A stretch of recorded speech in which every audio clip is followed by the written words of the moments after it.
These are not the edge rushers. I did include this year um, not just inside middle guys, but also to the 4-3 edge guys as well. So guys like that, they're all on the same list. With the NFL, it's kind of harder to separate these guys nowadays because teams like play linebackers less, etc., play them in different spots. Okay, so we got linebackers for all the teams. So if you're looking for Dre Greenlaw, and I know some of you might be, he's probably not going to play this year, so that's why he's not on here. So there's a little spoiler there. There's no Dre Greenlaw on the list. Number 10, we know him, Patrick Queen. I think Patrick Queen does deserve to be in the top 10. I think he's an outstanding athlete. I really do. I think like as far as speed, I think he's an there are certain people in life and sport or whatever that are just natural. He's a natural athlete. That's what I feel like when I see Patrick Queen. He definitely got a lot of money to go to the Steelers. I would say this. This was thank you also to Cigars and Sports for inviting E-Man on the Average Sports Podcast, Average Joe Sports Podcast. So anybody definitely check that out. That's still on YouTube there. Shameless plug. So we were talking about, and he's a Steeler. Van was talking about he's a Steeler guy. He was asking me about Patrick Queen, and he was saying he's not a Mike linebacker. So that's true. He's not a Mike linebacker. I think you put him off the ball. Patrick Queen is tremendous. He has another guy making the calls. He's going and flowing to the football. Patrick Queen is going to be fantastic. So I have no problem at all with Patrick Queen being one of the best top 10 guys in the league. He's definitely on a defense now where he has less pressure on him as well, I think, too. Even though he's a free agent, though, with them, I think Patrick Queen is one of the fastest linebackers in the league. Here's another former Raven, C.J. Mosley. I think C.J. Mosley, I think, is one of the best leaders in the league. I think I do.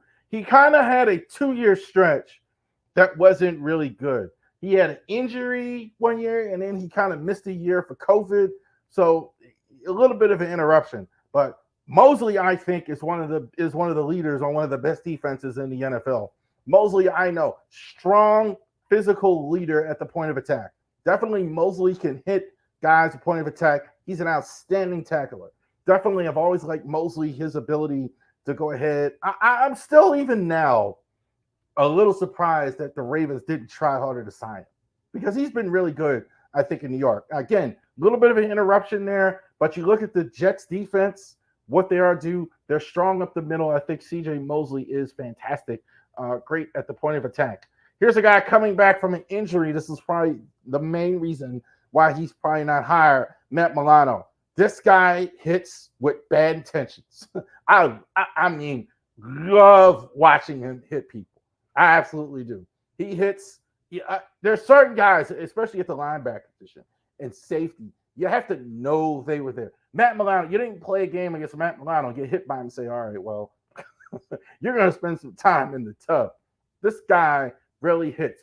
Tremendous football instincts he has as well. Instinctively on the field, definitely instinct, kind of got cut short with an injury. I would say this, they really need him this year. There are some losses on that Buffalo defense. I don't think their defense is quite as good as it was, but where they could be get Matt Milano and his tremendous game on the field back healthy. Here's a tackling machine, Bobby Okereke for the Giants. Giants defense isn't terrible. The more I look at it, I don't think the defense is that bad. At least the front seven. The front seven isn't that bad. Guy is tackling machine. I think he's a guy, very well-rounded guy. I don't think he's like particularly. When I see him, he doesn't jump off the page in any one area. But every time you see the game, you look at the stats. Oh, he's got 10 tackles. Oh, he's got 9 tackles. Oh, he's got. He really does do well, and I think I'd like to see just a little more tackles towards the line of scrimmage with him. Kind of too many off-ball tackles, like too many far away, but like not like a Mosley where he get a line of like near the line of scrimmage. But I like to see a little bit more from him. But this guy's going to get you 100+ tackles, Bobby Okereke. Zaire Franklin. So here's a guy. Here's a Colts defense. He's a little small for you would think, but he's super quick. super quick, nice through the defense. I think he's a leader as well. They had Shaquille Leonard on defense, and it was kind of the focal point, and Zaire Franklin kind of basically took it right from him. They got rid of Shaquille Leonard, not the same player, and Zaire Franklin, they haven't missed a beat with this guy. This guy is a tackling machine all over the field, really super quick. That's it. I mean, his speed is just uncanny, and I think he's got better instincts than a Quinn. I think he's a better overall line, knows how to get through defenses better as well. So he guaranteed 100+ tackles with this guy, Zaire Franklin. Talking about him, a tackling machine.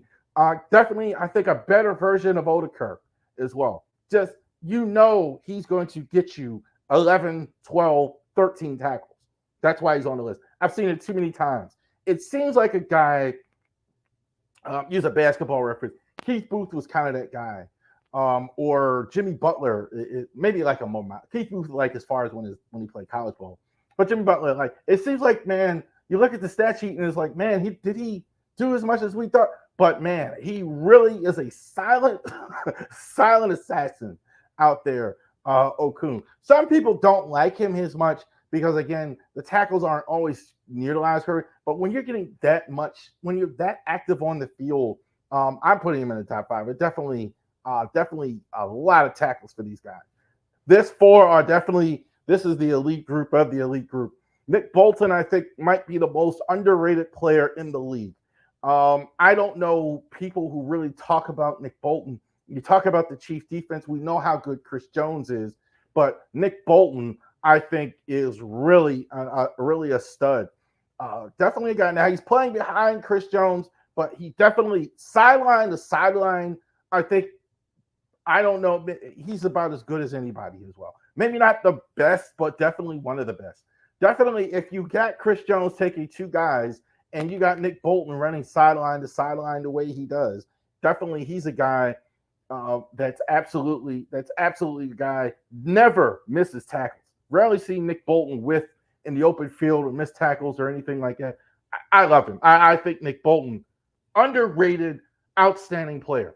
I can't think of a player. He's never mentioned about how good of a player he is, but he is there. Here's a future Hall of Famer, Bobby Wagner. I still think he's a top 3 linebacker. Age is the only thing that's probably slipping it for me, but he's definitely an outstanding hitter. He's definitely getting 15, 10 tackles a game. He's definitely a leader. He still looks pretty fast to me. He doesn't really look like he's 30+ years old. So if he has lost a step, I mean, you would figure he's lost a step or 2. He's no longer with the Seahawks, I think, too, by the way. He's with the Rams. He's the Seahawks. Most of his career with the Seahawks was with the Rams. Back with the Seahawks last year. I think he's with the Commanders this year, so I think that's right. But wherever he is, he's a force, right? This guy is a tremendous linebacker. I was really disappointed, obviously, when the Ravens looked at him. We obviously got Roquan Smith, but Bobby Wagner is a dog, to quote Ryan Clark. He is absolutely, I think, just good in all areas. Good instincts, hits well, hits hard, productive. I don't think he is terrific. Roquan Smith, he's a little bit behind Roquan Smith. Roquan Smith is a difference maker. You point to the Ravens' success in recent years, and you look at from when they got Roquan Smith, how many games have they won since they've had him? You can say Lamar Jackson and the offense and the defense, but the defense ticked up a huge notch when you got Roquan Smith on your team. I think Roquan, I don't think there is a better linebacker in the AFC. Definitely, you can't scheme him out. You can't double team him. I think also, too, he's not as loud as a Ray Lewis is or whatever, like as far as vocal, at least in public. He seems to be a little bit, but that's the only maybe thing I'd like to see a little more, show a little bit more intensity, but he does everything so well. Definitely, yeah, you're not going to run on Roquan Smith. Like, that's not going to happen. Roquan Smith is outstanding. I think he's just a hair behind Fred Warner. I think still I have him as the best linebacker in the NFL. I think I would say this about Warner. He's had Greenlaw. He's not going to have him this year, so that'll be interesting. But Warner does everything well. Everything well. Definitely, he's so good. The reason I think also too I have him at number one, he's very good in the passing game. That's what's interesting.